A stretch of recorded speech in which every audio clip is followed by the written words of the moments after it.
Heavy অংশের মায়েরা এসেছে আজকে। মায়েরা এটা প্রমাণ করে দিচ্ছে লক্ষ্মীর ভান্ডার দিয়ে মায়েদেরকে আটকে রাখতে পারবে না। কি মা? তবে আমি একটা কথা বলি, ওই আমি 1000-1200 টাকা লক্ষ্মীর ভান্ডারের পক্ষে নয়। আমি মনে করি আজকে যা দিন, হাত খরচ কম করে মায়েদেরকে 5000-এর ব্যবস্থা করতে হবে। আমি চাই 5000 করে মাসে দিক।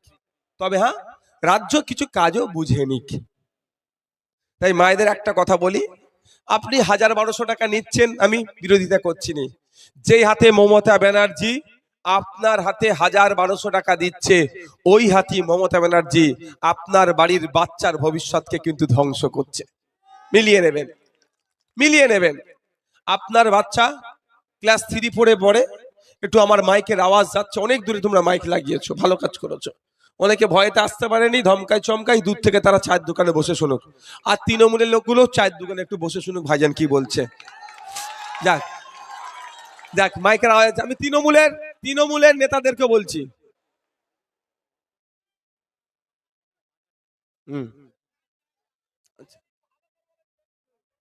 শোনো কি বলি। তৃণমূলের নেতারাও আমার বক্তব্যটা শুনলে একটু পরীক্ষা করে দেখবেন। আজকে বাড়ি যাবেন তো, এখান থেকে রক্ত দেওয়ার কাজ হচ্ছে, রক্ত দেওয়ার পরে বাড়ি যাবেন। বাড়িতে গিয়ে সন্ধ্যার পরে খাতাটা, পেনটা, আর অঙ্কের বইটা নেবেন। আপনার বাড়ির ক্লাস 3-4 বাচ্চাটাকে 3-4 অঙ্কের বইটা নেবেন। এ ভাই কি হলো? আচ্ছা আচ্ছা, ওকে আস্তে আস্তে বুঝতে বার করতো। ভলেন্টিয়ার যারা আছে যাও, আমার দিকে তাকাও। ক্লাস 3-4 বাচ্চার কাছে যাবে, গিয়ে কি করবে? যে যার বাড়িতে বাচ্চারা আছে তো নাকি? এই সবার বাড়িতে বাচ্চা আছে তো? সবার বাড়িতে বাচ্চা আছে।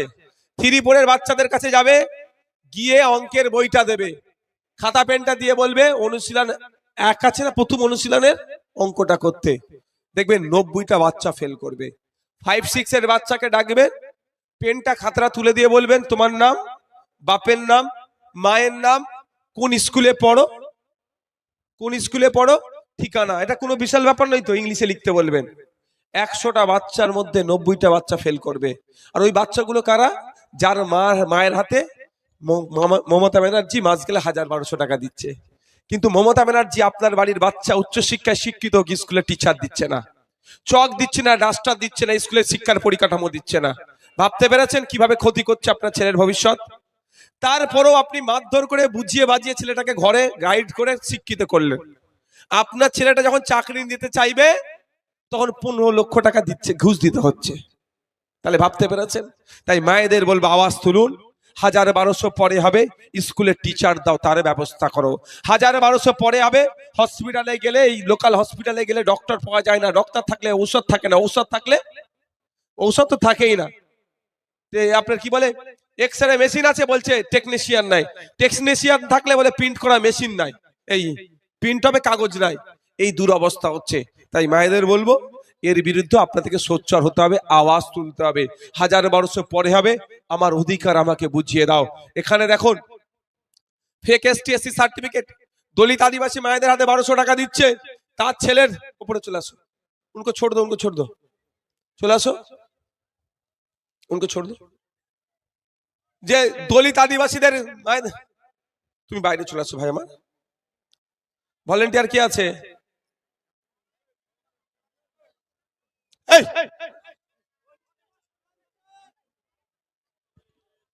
1000-1200 দলিত ভাইদেরকে, আদিবাসীদেরকে দিচ্ছে তো, তাদের কোটায় নন দলিত নন আদিবাসী চাকরি করে নিচ্ছে। আরে ওবিসি সার্টিফিকেট, মেসিকে দেখাকে দেখেছেন? মেসিকে দেখতে গিয়ে ঝামেলা হয়েছিল তো, টিকিট কাটলো, স্টেডিয়ামের মধ্যে ঢুকলো, মেসিকে আর দেখতে পেল না। তো ওবিসি সার্টিফিকেট রাজ্য সরকার যেটা নতুন করে দিয়েছে, মুসলমানদের হাতে ধরিয়ে দিয়েছে, সার্টিফিকেট থাকবে, ফর্ম ফিল আপ করবে, চাকরি তুমি পাবে না। তাহলে ফর্ম ফিল আপ করে লাভ কি? সংরক্ষণ দিয়ে লাভ কি? এই নাটক চলছে। দলিত আদিবাসী পিছিয়ে বর্গের মুসলমানদের সাথে রাজ্য সরকার দ্বিচারিতা করছে, এর জবাব আমাদেরকে দিতে হবে। আর পরিযায়ী শ্রমিক রাজ্য সরকার চাইলে এই অত্যাচার বন্ধ করতে পারে, এটা বন্ধ করবে না। মার খাচ্ছে কে? বাঙালি মুসলিম। মার খাচ্ছে কে? দলিত। মার খাচ্ছে কে? আদিবাসী। মার খাচ্ছে আপনার আমার ঘরের ছেলেরা। সরকার ওই জন্য মজা দেখছে। তো সরকারের মার চাইলে এটা আটকাতে পারতো। আমি একটা ছোট্ট উদাহরণ দিচ্ছি।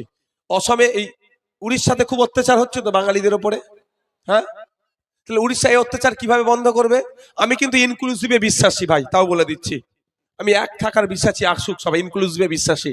কিন্তু তাও বলছি, উড়িষ্যাতে আমাদের পশ্চিমবাংলা থেকে 20,000 বাঙালি কাজ করে, আর উড়িষ্যা থেকে 3 লক্ষ উড়িয়া বাংলা এসে কাজ করে।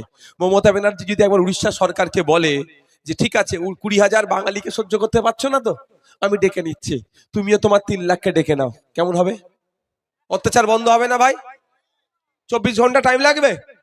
কিন্তু সেটা করছে কি? মারটা খাচ্ছে কি? আপনার ঘরের ছেলে মুসলমান, মারটা খাচ্ছে দলিত, মারটা খাচ্ছে আদিবাসী, মারটা খাচ্ছে পিছড়ে বর্গের। ওই জন্য মমতা ব্যানার্জি মজা দেখছে। তাই মজা দেখার জবাবটা আমরা 2026-এ দেবো, যে 14 তলার উপর থেকে আর মজা দেখতে হবে না, তুমি কালীঘাটে বসে থেকে মজা দেখো।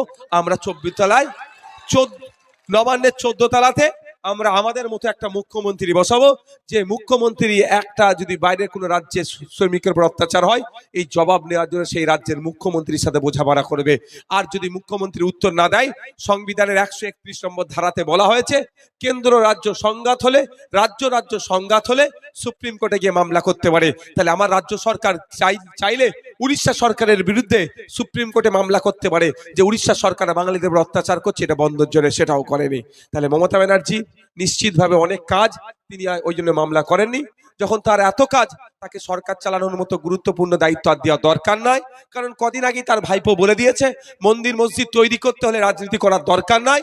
ওইটা হুমায়ুন কবিরের জন্য নিশ্চিতভাবে প্রযোজ্য নয়, রাজ্যের সব মানুষের জন্য প্রযোজ্য। হুমায়ুন কবির মসজিদ করেছে বলে ভাইপোর রাগ হয়ে গেছে, বলেছে হুমায়ুন কবিরকে যে মন্দির তৈরি করতে গেলে রাজনীতি থেকে সরে যাও, রাজনীতি থেকে গিয়ে মন্দির মসজিদ করো। আর ওনার পিসিমণি কদিন আগে দুর্গাঙ্গন করলো এতে নিউ টাউনে, শিল্পের জায়গাতে, যেখানে শিল্প হওয়ার দরকার ছিল, কলকারখানা হলে এখানকার ছেলেরা হাজার হাজার কাজ